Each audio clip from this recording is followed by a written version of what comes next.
Almost 4 years ago, when I first joined Woodstock, I fell in love with the hillside.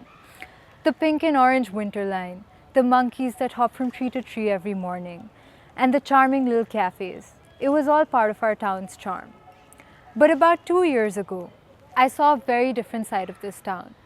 We were on our way back from a field trip when our chaperone, Mrs. Mark, asked our driver to stop.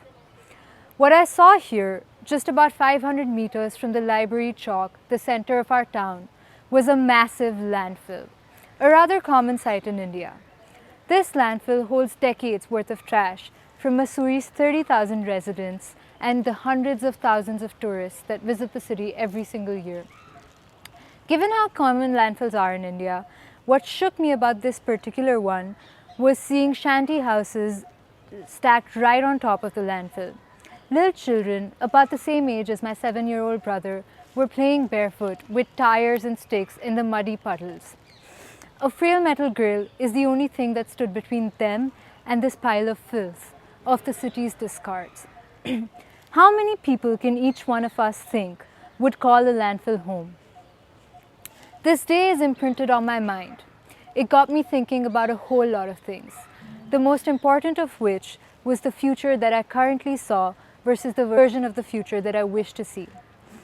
The unfortunate foreseeable future is one with the consequence of all the landfills we've built, the fossil fuels we've burned, the ecosystems we've destroyed, and the species that we've wiped out of the planet. A future that is frightening just like the landfill.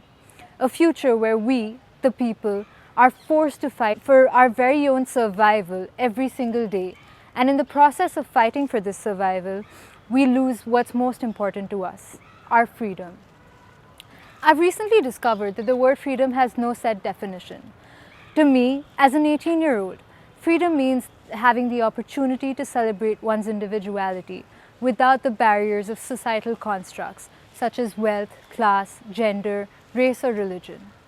To those kids on the landfill, freedom probably meant just having the ability to live without a reminder of our selfish world every day, to chase each other because the rest of the world seems to have forgotten them.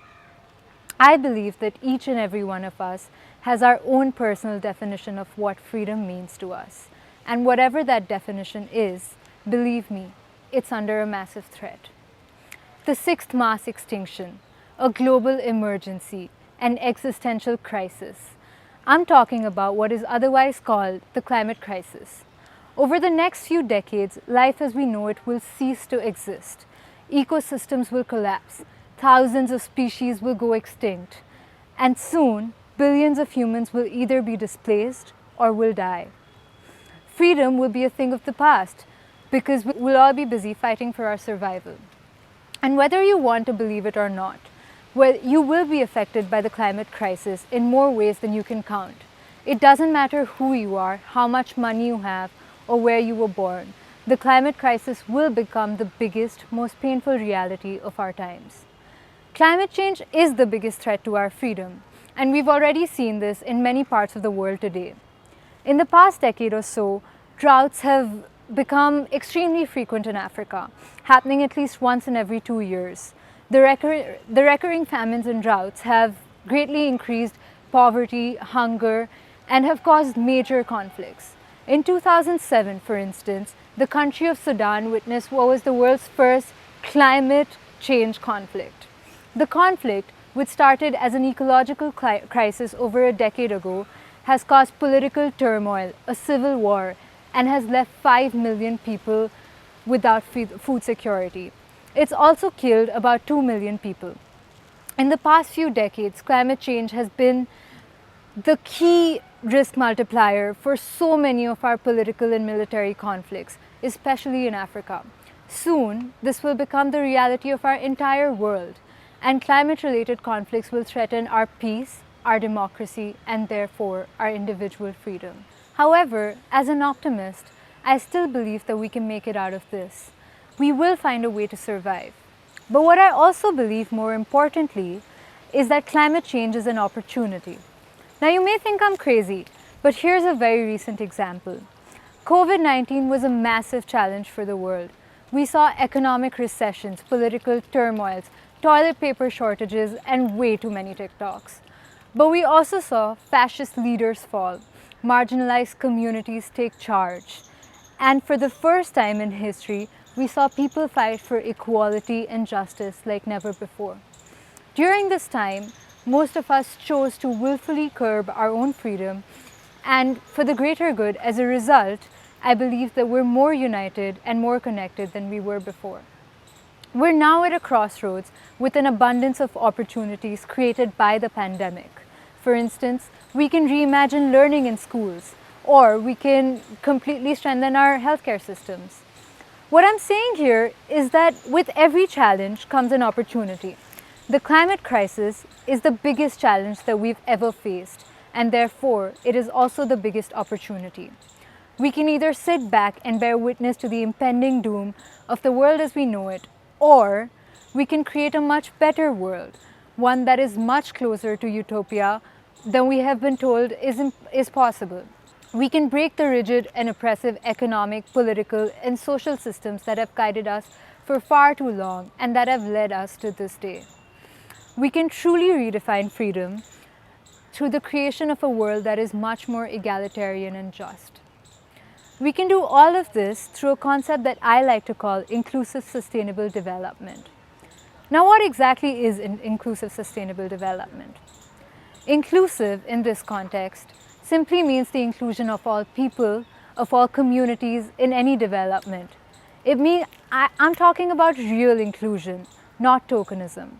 It means the empowerment of those that have historically been marginalized and exploited.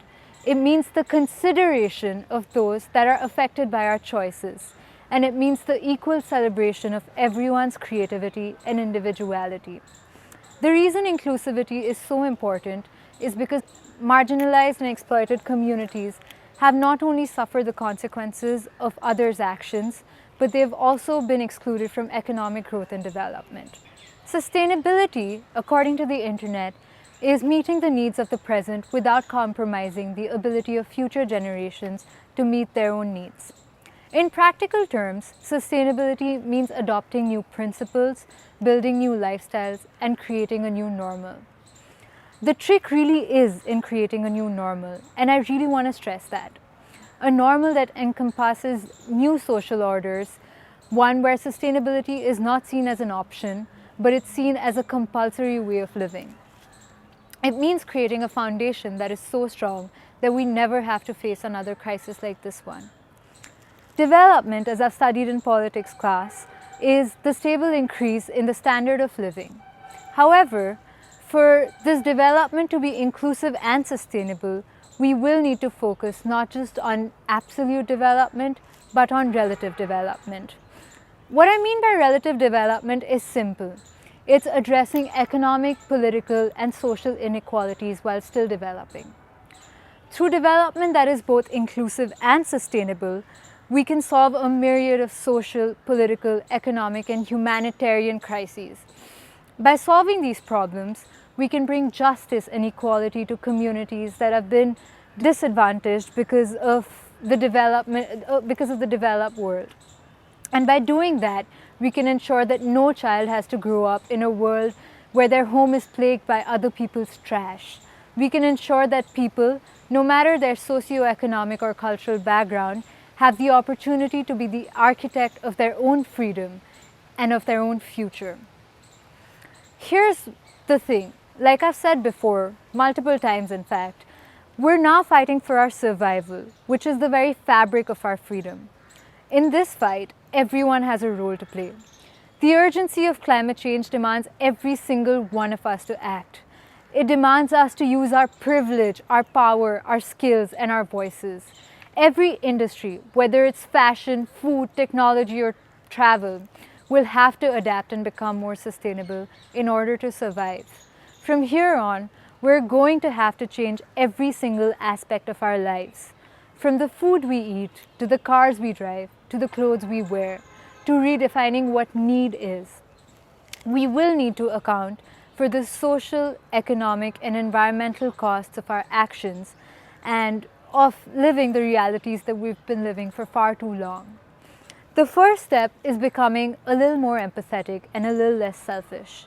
We need to think not just about our own freedom, but about the freedom of the billions of people who will be affected by climate change and by our individual actions. As consumers, we need to be conscious of what we buy and how often we buy it, and of what businesses we support. As thinkers, we need to think of creative, sustainable alternatives, and we need to act on making these a reality. As citizens, we need to demand our leaders to prioritize climate justice and action. I also believe that my generation, more specifically, has the most responsibility in fighting climate change than any other generation before us. Now, here's why. We're responsible for the creation of a sustainable and inclusive world because we're ultimately going to have to live through the consequences of climate change. We need to act, and we need to act now. We can no longer wait for the very generations and governments and corporations that have led us to this crisis to be in control. We simply cannot trust the generation and leaders before us. We have to take control, and we have more power than we know. Look at Fridays for Future, for instance. A climate strike started by a single young girl is now a global movement with millions of supporters. Now, I'm not saying that you need to do something of this magnitude. All you really need to do is understand the gravity of the climate crisis and factor it into every single decision you make every single day. So, to all my classmates, juniors and seniors, here's some unsolicited personal advice. Make sustainability and inclusivity a guiding principle in everything that you do. Every single one of us has a role to play. Every single one of us has a responsibility to ensuring that in the coming decades, we use climate change as an opportunity to create a more just, more equal, and ultimately more free world. I'm still figuring out what my role is in this fight against climate change. But I do know one thing. Like all of you sitting here today, I have a role to play, and I can only hope that you see your role too.